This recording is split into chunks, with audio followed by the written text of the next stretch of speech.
urusan rizki dunia nih sebenarnya tidak menjadi fokus kita umat Islam. Akan tetapi kita harus tahu bahwa rizki nih semuanya sudah ditanggung oleh Allah Subhanahu wa Ta'ala. Ada yang dikasih banyak, ada yang dikasih sedikit. Bukan karena bergantung kepandaian. Banyak juga orang bodoh-bodoh tapi yang banyak uangnya, gitu ya. Bukan banyak juga orang pandai-pandai tapi tidak banyak hartanya kalau bicara mengenai harta. Ala kulli hal, semuanya sudah diaturkan oleh Allah Subhanahu wa Ta'ala. Jangan menilai orang dari harta, jangan memilih pasangan dari harta, gitu kan? Jangan menilai apapun hanya dari harta dunia saja. Apalagi kemuliaan seseorang, kita lihatnya dari harta belaka. Kemudian kalau dalil secara dalil akli, Allah pastilah memberikan rizki kepada kita saudaraku sekalian. Kenapa? Karena Allah Tuhan, karena Allah bos, sedangkan kita adalah hamba, sedangkan kita adalah budak, sedangkan kita adalah karyawan. Di mana-mana yang namanya pekerja selalu dibayar, selalu ditanggung oleh bosnya. Bukan begitu? Allah Subhanahu wa Ta'ala kan yang jadi bos kita selama ini. Allah aturkan kita, kamu harus sholat 5 waktu sehari semalam, kamu harus tutup aurat, kamu harus begini, kamu harus begitu, dan lain sebagainya. Allah bos, sehingga pastilah sebagai bos, sebagai majikan, sebagai pimpinan, dia pasti akan menjamin nafkah bagi semua orang-orang yang berada dalam tanggungannya. Kemudian yang keduanya, kalau kita pikir-pikirkan secara akal kita, pastilah rizki itu sudah dijamin sama Allah Subhanahu wa Ta'ala. Nyatanya, dari sejak kita belum bisa usaha apa-apa, belum boleh usaha apa-apa, rizki sudah sampai kepada kita. Semasa kita berada dalam perut ibu kita, jangan kata bekerja. Kan anak bayi dalam kandungan mana ada yang jahit? Janin dalam kandungan mana ada yang sudah mengajar misalnya. Semuanya masih bahkan makan pun tak boleh. Tapi apakah kemudian dia kelaparan di dalam kandungan situ? Tak ada. Allah sampaikan rizkinya bahkan dengan cara yang luar biasa. Bahaya bagimu ketika berada dalam kandungan ibumu kalau ada makanan pedas. Orang tuanya pun kemudian setiap kali makan pedas muntah. Oh, ini tak boleh makan pedas, kan begitu? Masya Allah, rizkinya disampaikan. La ilaha illallah, luar biasa sekali. Bahkan kabarnya bayi itu, janin dalam kandungan, wajahnya menghadap ke arah belakang, bukan ke arah lambung. Kenapa? Allah menghindarkanmu untuk mencium bau-bau yang tidak enak, bau-bau busuk dari kotoran yang dimakan oleh ibu kita, gitu ya. Sehingga sampai dengan hidungnya pun dihadapkan ke arah sebelah sana, arah ke arah belakang. Sebegitunya Allah mengatur janin dalam kandungan. Rizkinya disampaikan oleh Allah Subhanahu wa Ta'ala ketika kamu belum boleh mencapai rizkimu sendiri. Dan kita lihat janin-janin dalam kandungan tak ada yang stres. Betul kan? Tak ada yang stres. Kenapa? Tak susah-susah uruskan rizki masih dalam kandungan. Dan bukan hanya kita manusia sebenarnya, semuanya pun sudah dijamin rizkinya oleh Allah Subhanahu wa Ta'ala, termasuk binatang. Saudara sekalian, gajah itu tak pernah sujud, gemuk-gemuk. Kan? Kenapa masih khawatir urusan rizki? Bahkan andai ada semut hitam di dalam sebongkah batu, diletakkan di dasar lautan di waktu malam, tidak ada yang dapat melihatnya. Allah pasti akan menyampaikan padanya rizkinya. Begitu katanya para ulama. Saudariku sekalian yang saya muliakan, kalau ada di antara binatang yang protes terhadap urusan rizki, pantasnya adalah cicak. Kenapa cicak? Karena cicak itu rizkinya semua makanan yang bersayap, semua binatang yang bersayap. Dianya sayap sepotong aja tak punya. Coba, gimana caranya dia mau dapetin makanannya, padahal dianya tak bersayap dan makanannya semuanya binatang bersayap? Mau ngejarnya bagaimana? Saudariku sekalian yang saya muliakan, tapi nyatanya kita tak pernah lihat ada cicak mati kelaparan. Subhanallah, ada nyamuk hingga cicak mendekat dari kejauhan. Diam dulu sebelum kemudian mengeluarkan lidahnya. Hap. Kan begitu? Subhanallah. Cicak aja dikasih rizki sama Allah Subhanahu wa taala. Masa kita manusia tidak? Gitu. Jadi kalau kemudian ada orang yang kalau kita tidak ini, kita tidak akan bisa makan, kita tidak akan bisa hidup, tidak akan bisa. Itu omongan orang dari mana itu? Dari yang tidak mengenal Allah Subhanahu wa taala. Kita hamba-hamba Allah Subhanahu wa taala tidak pernah ragu-ragu urusan rizki. Saudaraku sekalian, tahu apa yang akan kita makan esok hari? Kita tidak tahu. Siapa yang tahu? Allah Subhanahu wa taala. Dan kalau kita pikir-pikir, antara kita datang kepada rizki dengan rizki datang kepada kita jauh lebih panjang masanya rizki datang kepada kita. Saya setiap pagi minum kopi. Saya kalau mau buat kopi hanya perlu pergi ke dapur, jerang air, didihkan air panas, kemudian tuang kopi, tuang gula, kemudian tuang air panas, kemudian tak sampai 5 menit saya pun sudah menikmati segelas kopi hangat di meja makan. Bukan begitu? Tak sampai 5 menit, saudariku sekalian yang saya muliakan. Tapi sekarang coba bayangkan berapa lama kopi tersebut sampai kepada saya. Sebelum di rumah saya, kopinya berapa lama di kedai. Ini baru bicara kopi, belum bicara gula. Gitu ya, baru bicara kopi nih. Sebelum di kedai itu, berapa lama dianya ada di pabrik. Sebelum di pabrik tuh berapa lama dianya ada di ladang. Subhanallah. Siapa yang kemudian menjadikannya tumbuh di atas muka bumi? Kemudian diambil berapa lama, berapa tangan yang diperlukan, berapa masa, berapa proses yang didatangkan sampai kemudian terhidang di meja makan saya. Saudariku sekalian yang saya muliakan, saya hanya perlu 5 menit kepada rizki tersebut, akan tapi rizki itu sampai kepada saya memerlukan waktu bahkan bertahun-tahun lamanya. Maka sebenarnya bukan kita datang kepada rizki, tapi rizki yang datang kepada kita. Begitu masalahnya. Hanya keraguan-raguan di hati kita yang terus-terusan kita pelihara. Karenanya teman-teman saudara sekalian, jangan ragu-ragu. Jangan ragu-ragu. Hilangkan segala keraguanmu. Rizki Allah yang bagi. Rizki Allah yang bagi. Rizki Allah yang bagi. Udah selesai. Rizki diatur oleh Allah Subhanahu wa ta'ala. Kita hanya perlu menjalankan yang belum dijanjikan oleh Allah, yaitu ketaatan. Perintah Allah Subhanahu wa ta'ala. Itu yang harus kita jalankan. Urusan rizki sudah selesai. Jadi semuanya adalah ketetapan dari Allah Subhanahu wa ta'ala. Termasuk urusan jodoh. Siapa bilang kalau pacaran kemudian menikah? Ibu-ibu yang udah punya suami, saya tanya, suamimu pacar pertamamu kah? Tak ada yang mau jawab.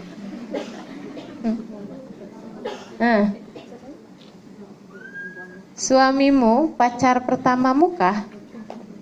Bukan. Bukan ya? Bukan pacar pertama, artinya pacar kedua, pacar ketiga, atau malah bukan pacar. Bukan pacar katanya. Ya. Masing-masing ya, macam-macam. Tapi subhanallah, yang udah pacaran lama kemudian tak jadi menikah ada, yang udah siap-siap bahkan udah sewa gedungnya batal nikah ada. Kan begitu? Semuanya adalah ketetapan Allah Subhanahu wa taala semuanya. Yang diperlukan terus bagaimana kalau sudah semuanya ketetapan dari Allah, kita diam aja gitu? Oh bukan. Bukan berarti kita diam. Silahkan berikhtiar. Apa ikhtiarnya? Urusan mana dulu nih? Kita mau bahas. Urusan rizki. Apa ikhtiarnya untuk mendapatkan rizki itu? Untuk mendapatkan rizki bukan asal rizki.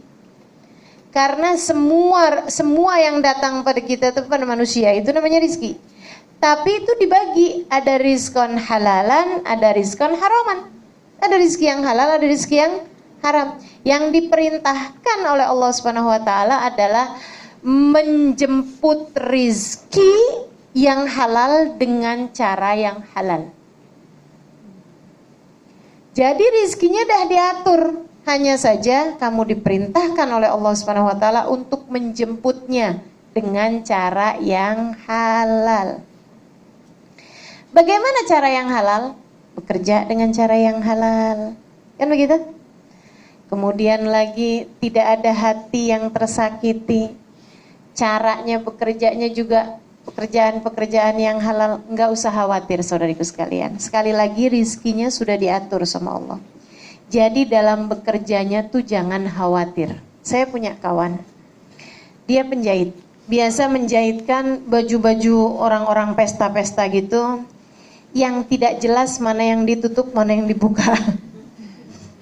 Saya kadang-kadang heran, Ustazah, orang tuh minta jahitin sama saya baju setali. Satu tali aja. Habis satu tali itu belakangnya pun juga bolong juga gitu. Jadi ini saya nggak jelas nih yang ditutup yang mana ini. Baju ini nutup bagian yang mana gitu. Dia kemudian tanya sama saya, bagaimana menurut Ustazah? Saya bilang, kamu harus kuat hati. Menjahitlah, tapi khusus busana muslimah. Saya ikut dosa ya Ustazah, kalau saya bikinin baju yang terbuka. Iya, saya bilang. Iya, tentu saja. Walaupun kamu hanya sekedar menjahitkan, tapi tiap kali dia pakai, tiap kali dia dosa. Astagfirullah, banyaknya dosa saya nih Ustazah.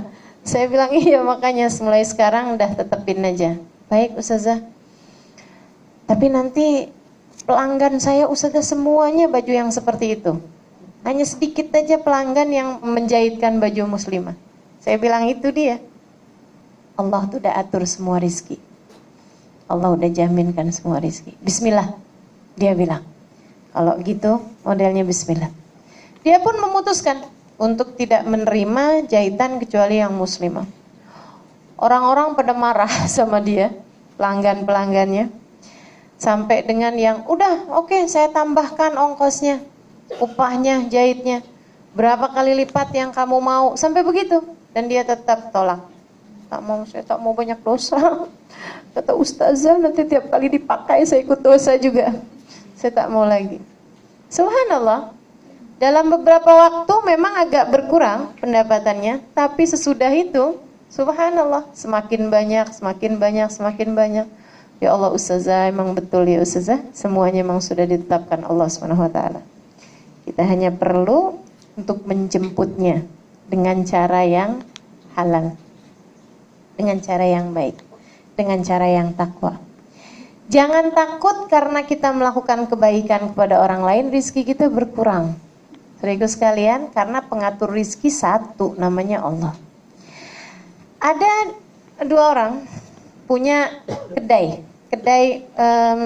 perhiasan di sebuah pasar. Satu hari ada orang beli di kedai dia nih, orang soleh nih ya. Dia udah pilih-pilih, kemudian dia bilang, si yang punya kedai dia bilang, Pak, Bapak boleh pilih dulu mana perhiasan yang Bapak mau beli. Habis itu kemudian dia udah pilih-pilih, ada satu dia bilang, terus yang ini nih saya mau beli, saya mau bagi hadiah istri saya.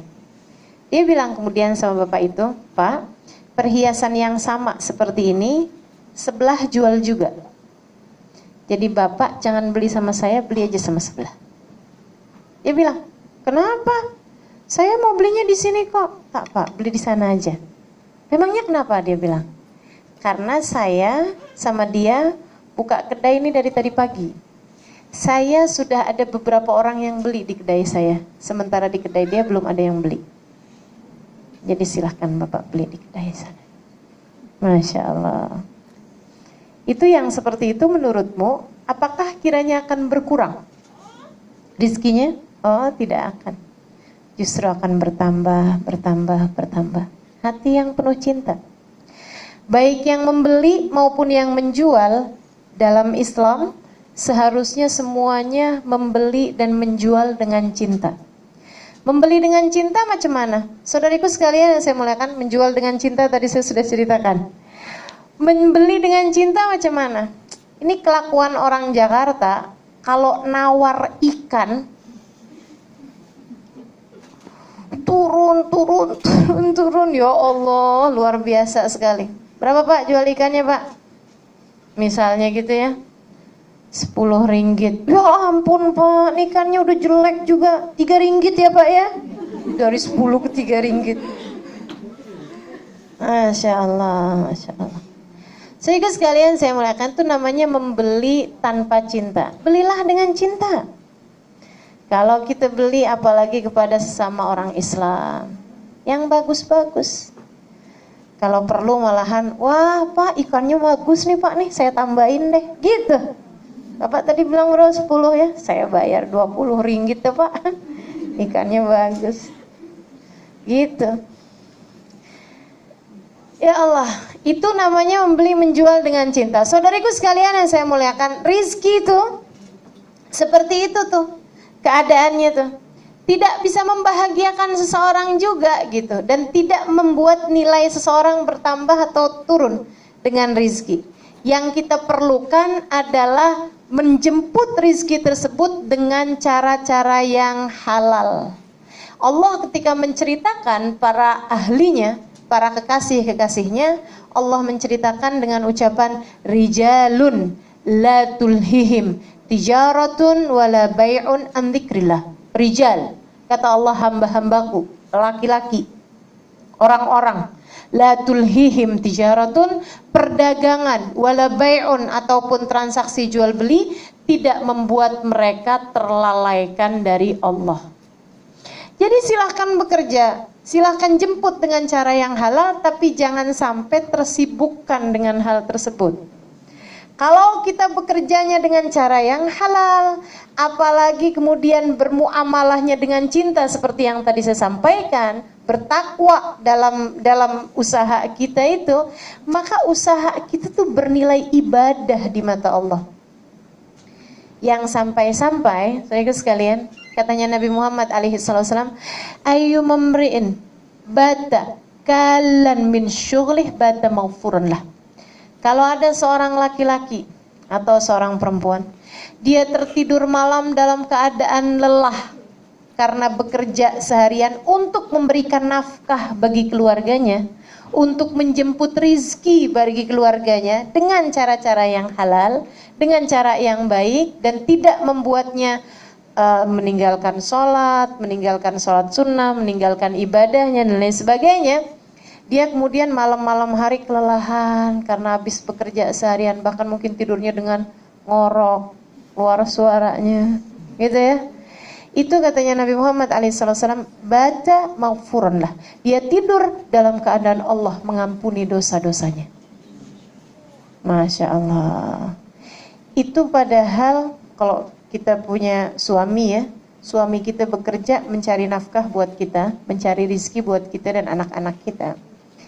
Dia tidur dalam keadaan ngorok seperti itu, kita marah, kita kesel. Padahal dia bekerjanya buat kita. Allah, dia bekerjanya bukan buat Allah, bekerjanya buat kita. Allahnya kesian sama dia. Jadi mulai sekarang, kalau ngelihat suami kita kelelahan tidur dalam keadaan ngorok, coba pandang dia dengan pandangan Allah kepadanya. Ya Allah, dia bekerja nih mencari rizki buat saya dan anak-anak. Ya Allah, engkau saja memandangnya sambil mengampuni dosa-dosanya, masa saya tidak memandang dia dengan pandangan penuh cinta? Gitu pandangin suami kita yang tidur dengan pandangan penuh cinta. Maka teman-teman saudaraku sekalian yang saya muliakan, itu rizki. Cari dengan cara yang halal, cari dengan cara penuh cinta, dengan takwa pada Allah Subhanahu wa taala, maka pencarianmu terhadap rizki, usahamu untuk itu semuanya bernilai ibadah di mata Allah Subhanahu wa taala. Jangan takut rizkimu hilang. Jangan takut rizkimu salah alamat. Jangan takut rizkimu tidak akan sampai kepadamu. Tidak ada ceritanya, tidak ada ceritanya. Malahan seringkali karena terburu-buru, rizki yang seharusnya datang dalam keadaan halal akhirnya datang dalam keadaan haram. Sayyidina Ali bin Abi Thalib bercerita, katanya Sayyidina Ali, satu hari saya ada mau pergi ke rumah seorang kawan. Di depan pintu rumah orang tersebut, saya merasa perlu ada orang pegangkan keledai saya, naik keledai. Kata Sayyidina Ali, saya cari-cari orang, ada seorang pemuda, saya bilang, tolong dong pegangkan ini keledai saya mau ada jumpa dengan kawan, tak ada buat mengaitkan keledai. Dia bilang, oke, baik. Wahai Sayyidina Ali, saya pegangkan, saya jagakan keledaimu. Masuklah Sayyidina Ali, bual-bual, bincang-bincang sama orang rumah tersebut. Tengah-tengah bincang-bincang ada terpegang-pegang uang. Di sakunya dia lihat 5 dinar, uangnya Sayyidina Ali. Sayyidina Ali kemudian mikir, saya mau bagi nih buat yang pegangkan keledai saya. Kesian dia udah pegangkan keledai saya, jadi nanti saya mau bagi itu. Begitu keluar Sayyidina Ali, keledainya tak ada. Orang itu pun juga tak ada. Sayyidina Ali cari-cari, kemudian akhirnya ada orang bawakan keledainya. Ini keledaimu ya? Kata Sayyidina Ali, oh iya betul. Wah, mana dia tuh yang pegang?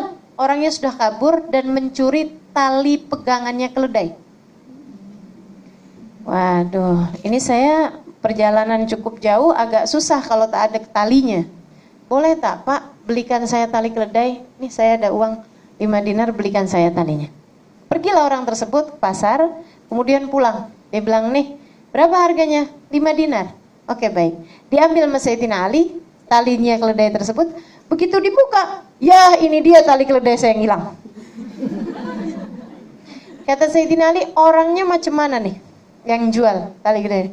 Orangnya begini, ada ininya, ada jambangnya. Oh itu dia yang tali pegangkan tali keledai saya. Tadi itu, dia yang curi tali keledai saya. Kata Sayyidina Ali, subhanallah, memang uang 5 dinar tuh memang harus jadi rezeki dia. Andai saja dia mau menunggunya, bersabar menunggunya beberapa menit, akan datang uang tersebut dalam keadaan halal. Akan tetapi karena dia tak sabar menunggu, dia pun kemudian mencuri tali keledai, menjual barang yang bukan milik dia. Akhirnya kemudian datanglah 5 dinar yang memang menjadi ketetapan Allah akan menjadi rizkinya dalam keadaan haram. Maka jangan tergesa-gesa urusan rizki. Jangan tergesa-gesa. Biasa-biasa aja. Semuanya udah ditetapkan Allah Subhanahu wa taala. Tak usah benci si fulan, si faltan. Hanya karena wah gara-gara dia nih rizki saya jadi susah. Saya buka kedai, dia buka juga sebelah. Semua langganan saya diambil sama dia. Rizki saya dicurinya. Tak ada rizki dicuri, tak ada. Tak ada rizki dicuri.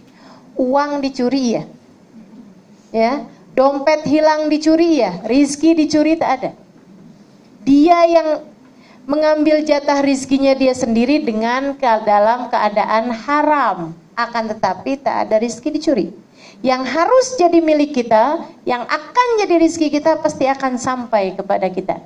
Syi'na am abaina, mau atau tidak mau, pasti kita tidak akan mati teman-teman, kecuali setelah semua jatah rizki kita sampai kepada kita. Kecuali setelah semua jatah makanan kita habis termakan oleh kita. Tidak akan mati kita sebelum itu. Maka percayalah, urusan rizki sudah ada jaminannya. Kita hanya perlu mencarinya dalam keadaan halal, dengan cara yang penuh takwa kepada Allah Subhanahu wa taala.